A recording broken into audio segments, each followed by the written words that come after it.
सभी को। Plant water relationship हम लोग पढ़ रहे हैं।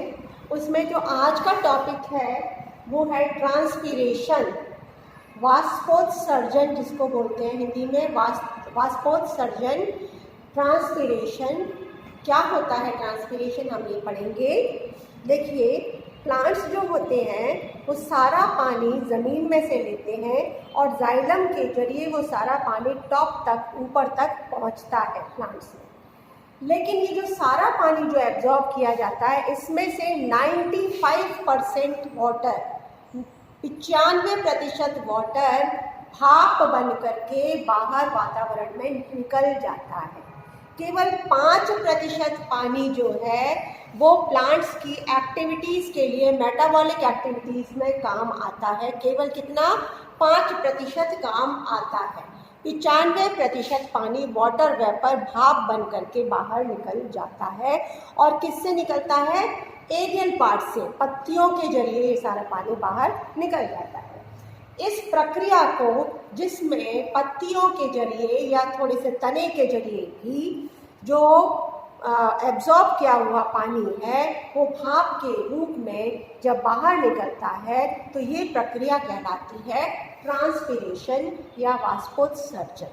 ठीक है, आप इसको एक एक्सपेरिमेंट के जरिए समझ सकते हैं इस प्रक्रिया को। एक हमने गमला लिया, ये देखिए गमला है। इस गमले में ये पौधा लगा हुआ है और इस गमले की मिट्टी को और इस गमले को पूरा हमने पॉलीथीन से ढक दिया, पूरा पॉलीथीन से ढक दिया। और इसके ऊपर हमने एक इन्वर्टेड जार, बेल जार है, ये एक जार है कांच का, पूरा ये कांच का जार है, बेल जार, जिससे हमने इसको पूरा ऊपर से ढक दिया। यहाँ से चारों तरफ से कहीं से भी इसमें जगह नहीं बची है, हवा वगैरह कहीं से नहीं जा सकती है। और मिट्टी को और गमले को हमने पॉलीथीन से बांध लिया, जिससे यहाँ से कोई भी भाप या मॉइस्चर बाहर नहीं निकले। अब इस एक्सपेरिमेंट को हमने सेट करके रख दिया है। आप थोड़े से 1-2 घंटे के बाद देखेंगे क्या हुआ कि ये जो बेल जार है कांच का, इसके ऊपरी सतह पे पानी के ड्रॉप्स, बूंदे आपको नजर आएंगी।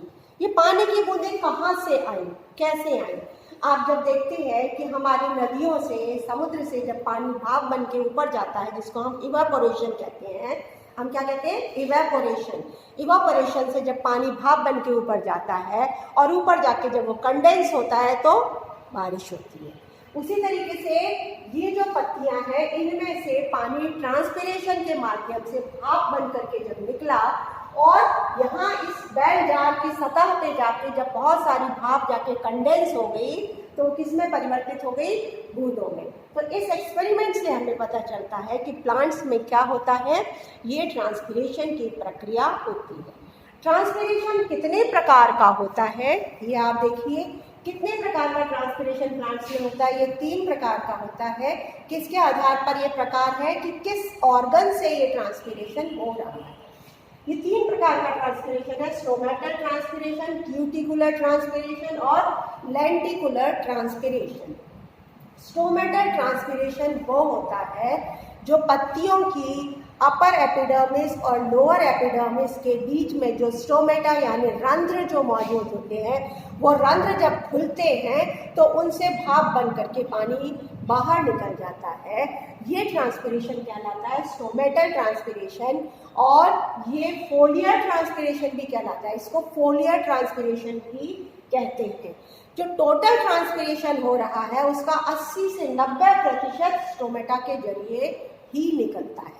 टोटल ट्रांसपीरेशन से जो पानी का लॉस होता है उसका 80 से 90% पानी, 80 to 90% of total transpiration is lost through stomata यानी रंध्र के जरिए होता है। तो सबसे मेन ट्रांसपीरेशन का जो ऑर्गन है वो कौन सा हुआ? स्टोमेटा यानी रंध्र।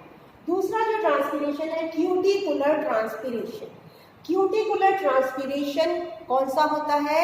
जो क्यूटिकल के माध्यम से होता है, लेकिन ये बहुत कम मात्रा में होता है। आप देखिए क्यूटिकल क्या है? जो पत्तियों की सतह पे अपर एपिडर्मिस के ऊपर, पत्तियों में सबसे ऊपर की लेयर कौन सी होती है? Upper epidermis. अपर एपिडर्मिस पे एक सतह और होती है, एक वैक्स जैसी कोटिंग होती है क्यूटिन की, एक मोम की तरह एक परत होती है क्यूटिन की परत, जिसको बोलते हैं क्यूटिकल।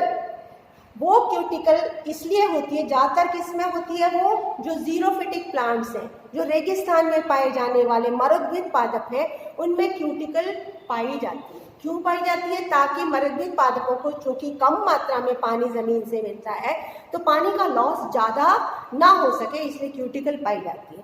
तो क्यूटिकल एक तरीके से पानी के लॉस को कम करती है, लेकिन भाप को रोक नहीं पाती है। थोड़ी बहुत भाप क्यूटिकल के जरिए भी बाहर निकल जाती है।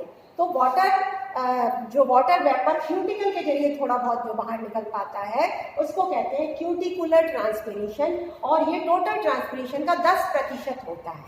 टोटल ट्रांसपिरेशन का केवल 10% इसके जरिए होता है। फिर आता है लेंटिकुलर ट्रांसपिरेशन, ये बहुत ही कम मात्रा में होता है, सबसे कम 0.1% ऑफ टोटल ट्रांसपिरेशन।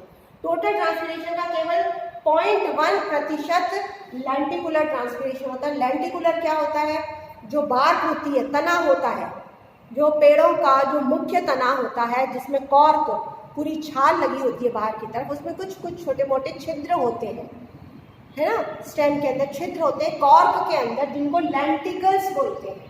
जिनको क्या बोलते हैं? लेंटिकल्स।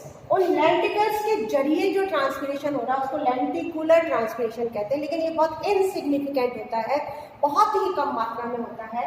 ये होता है 0.1% मात्रा में। इस तरीके से 3 प्रकार के ट्रांसपिरेशन पाए जाते हैं। ओके,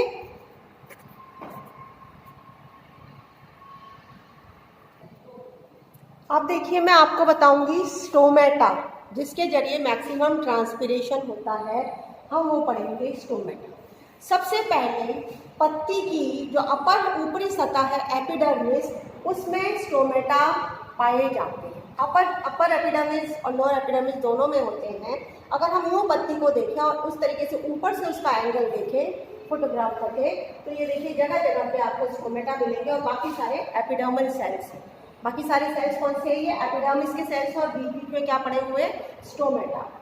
जो बिल्कुल स्टोमेटा के बगल वाले एकदम लिंक जो बिल्कुल चिपके हुए सेल्स हैं उनको सब्सिडियरी सेल्स कहते हैं या एक्सेसरी सेल्स कहते हैं, और बाकी वाले सेल्स तो एपिडर्मल सेल्स हैं, लेकिन ये स्पेशलाइज्ड सेल्स होते हैं जो स्टोमेटा से बिल्कुल चिपके हुए रहते हैं, उनको सब्सिडियरी सेल्स या एक्सेसरी सेल्स भी कहते हैं।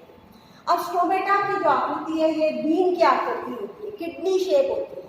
स्टोमेटा की जो 2 गार्ड सेल्स होते हैं, स्टोमेटा में ये जो 2 सेल्स हैं ये क्या है? गार्ड सेल्स है, जिससे स्टोमेटा बनता है। ये एक गार्ड सेल है, दूसरा ये गार्ड सेल है। प्रत्येक गार्ड सेल किसकी शेप का? बीन की आकृति का, यानी किडनी की आकृति का है। गार्ड सेल में बाहर की जो ये भित्ति है, सेल वॉल है, ये थिन वॉल्ड है, और अंदर की जो सेल वॉल है ये थिक वॉल्ड है, बहुत मोटी होती है, ये वाली जो होती है। ठीक है, जब इन गार्ड सेल्स में पानी भर के क्लोरोप्लास्ट है, ये क्लोरोप्लास्ट है जो भोजन का निर्माण करता है, और ये न्यूक्लियस है, एक केंद्रक है, क्योंकि 2 कोशिकाएं हैं, ये गार्ड सेल्स 2 हैं, दोनों में एक केंद्रक है और बहुत सारे क्या है? क्लोरोप्लास्ट। क्लोरोप्लास्ट से जब भोजन का निर्माण होता है, जब यहाँ पे क्या हो जाएगा? कंसंट्रेशन बढ़ जाएगा शुगर का, तो बाहर की कोशिकाओं से पानी आएगा इसके अंदर, क्योंकि डीपीडी बढ़ जाएगा। डीपीडी बढ़ते ही इसके अंदर बाहर की कोशिकाओं से नीचे की कोशिकाएं जो मीजोफिल की कोशिकाएं, उनसे पानी इसके अंदर आएगा। जैसे ही पानी भरेगा, ये वाली जो भित्ति है जो थिन वॉल्ड है, ये बाहर की तरफ खींचेगी तो अंदर वाली अपने आप खिंचाव उत्पन्न होगा, अंदर वाली दोनों अपने बाहर की तरफ खींचेंगी, क्योंकि पानी भर गया है।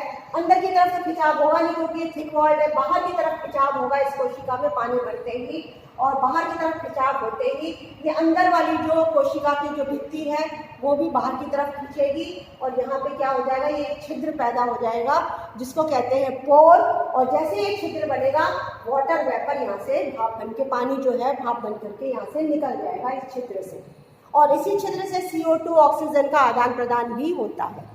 ये है पोर, और ये जो पोर यानी छिद्र है इसकी साइज मिनिमम होती है 7 milli micron into 3 milli micron, लंबाई चौड़ाई के हिसाब से 7 milli micron into 3 milli micron minimum है, और मैक्सिमम कुछ एक प्लांट्स में अलग अलग जो प्लांट्स हैं 38 मिली माइक्रोन से 8 मिली माइक्रोन जो होता है इसका डायमेंशन, ये मैक्सिमम है, ये मिनिमम है।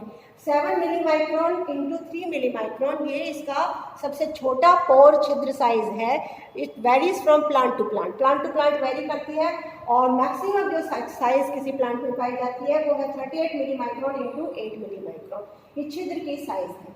और जब इसमें से पानी बाहर निकल जाता है तो ये रिलैक्स हो जाएगी, ये जो भित्ति है बाहर की ये वापस श्रिंक होएगी और अंदर वाली भित्ति भी श्रिंक होकर इस छिद्र को बिल्कुल बंद कर देती है। ये है क्लोज्ड स्टोमेटा। ये दो चित्र हैं ओपन स्टोमेटा और क्लोज्ड स्टोमेटा के, और ये स्टोमेटा का स्ट्रक्चर है। ये बीन शेप, किडनी शेप होता है ज़्यादातर डाइकॉट्स में, और मोनोकॉट्स में जो स्टोमेटा होता है वो डंबल की शेप की आकृति होती है, वो डंबल शेप होता है। अब मैं आपको बताऊंगी स्टोमेटल फ्रीक्वेंसी और स्टोमेटल इंडेक्स। स्टोमेटल फ्रीक्वेंसी और स्टोमेटल इंडेक्स क्या होता है? ये रंध्रों के ऊपर, रंध्रों की संख्या से संबंधित टर्म्स हैं। सैलिसबरी साइंटिस्ट, इन्होंने डिस्कवर किया या इन्होंने रिसर्च करी, करीबन 200 प्लांट्स के पत्तियों के ऊपर इन्होंने माइक्रोस्कोप के जरिए काउंटिंग करी कि कितने स्टोमेटा पाए जाते हैं। स्टोमेटा पर यूनिट एरिया का मतलब है, मान लीजिए ये पत्ती है, ये पत्ती है, इस पत्ती का 1 सेंटीमीटर लंबा 1 सेंटीमीटर चौड़ा ये एरिया इन्होंने लिया, बस केवल कितना 1 सेंटीमीटर बाई 1 सेंटीमीटर, 1 सेंटीमीटर चौड़ा और 1 सेंटीमीटर लंबा, यानी एक स्क्वायर बनाया 1 सेंटीमीटर का, और इस 1 सेंटीमीटर के अंदर उन्होंने काउंटिंग करी कि कितने स्टोमेटा पाए जाते हैं। पूरी लीफ के नहीं, केवल एक सिंगल सेंटीमीटर, स्क्वायर सेंटीमीटर में उन्होंने देखा कि कितने स्टोमेटा पाए जाते हैं। तो ये एक यूनिट एरिया हो गया, number of stomata per unit area. इसको कहते हैं स्टोमेटल फ्रीक्वेंसी, इसको कहते हैं स्टोमेटल फ्रीक्वेंसी। यानी एक पर्टिकुलर एरिया, जैसे 1 बाई 1 का एरिया लिया, उसमें कितने स्टोमेटा पाए जाते हैं पर यूनिट एरिया। तो नंबर ऑफ स्टोमेटा प्रति यूनिट एरिया को क्या कहते हैं? Stomatal frequency. अब ये स्टोमेटल फ्रीक्वेंसी हर प्लांट में अलग अलग होती है, ठीक है, वेरी करती है। इसकी जो वेरिएशन है स्टोमेटल फ्रीक्वेंसी, ये मैंने लिखा है, stomatal frequency varies from 0 to, ये हो गया 1,03,800 प्रति स्क्वायर सेंटीमीटर।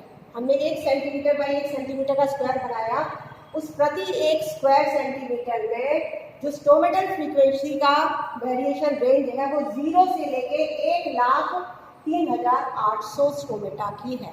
यानी 0 भी हो सकते हैं, 1 भी स्टोमेटा नहीं, कुछ प्लांट्स में बिल्कुल भी नहीं होते हैं स्टोमेटा, एक्वेटिक प्लांट्स में नहीं होते हैं स्टोमेटा, तो 0 हो गया। और मैक्सिमम कितनी बताई? 1,03,800। तो ये है स्टोमेटल फ्रीक्वेंसी, यानी नंबर ऑफ स्टोमेटा प्रति यूनिट एरिया। सैलिसबरी ने ये टर्म दिया था, ये है स्टोमेटल फ्रीक्वेंसी। आपसे शॉर्ट नोट में पूछा जा सकता है, इसकी रेंज ये है। और साथ में आप ये भी बताओगे कि स्टोमेटल फ्रीक्वेंसी सेम प्लांट में भी डिफर कर सकती है। मान लीजिए किसी एक प्लांट में, किसी भी एक प्लांट में स्टोमेटल फ्रीक्वेंसी आपकी 1000 है, कितनी है? 1000 पर स्क्वायर सेंटीमीटर। तो अलग अलग पत्तियों में, उसी प्लांट के अलग अलग पत्तियों में देखेंगे तो किसी में 1010 मिल सकती है, किसी में 1020 मिल सकती है, किसी में 1050 मिल सकती है, किसी में आपको 999 मिल सकती है या 950 मिल सकती है। मतलब एक ही प्लांट में आपको स्टोमेटल फ्रीक्वेंसी का वेरिएशन मिलेगा। सेम लीफ में भी मिलेगा, मिड लीफ से बाहर की तरफ जाएंगे तो सेम पत्ती में भी मिलेगा, और नीचे की पत्तियाँ, प्लांट में जो नीचे की पत्तियाँ और ऊपर की पत्तियाँ, उनमें भी ये स्टोमेटल फ्रीक्वेंसी का वेरिएशन आपको मिलता है। इसके बाद आता है एक और term, stomatal index. Stomatal index क्या है?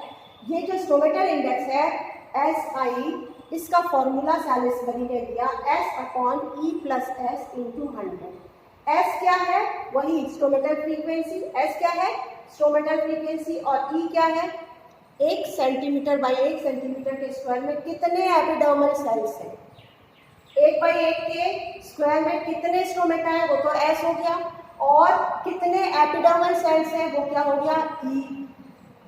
और S सेम वही चीज है स्टोमेटल फ्रीक्वेंसी। तो SI stomatal index is equal to S/E+S/100।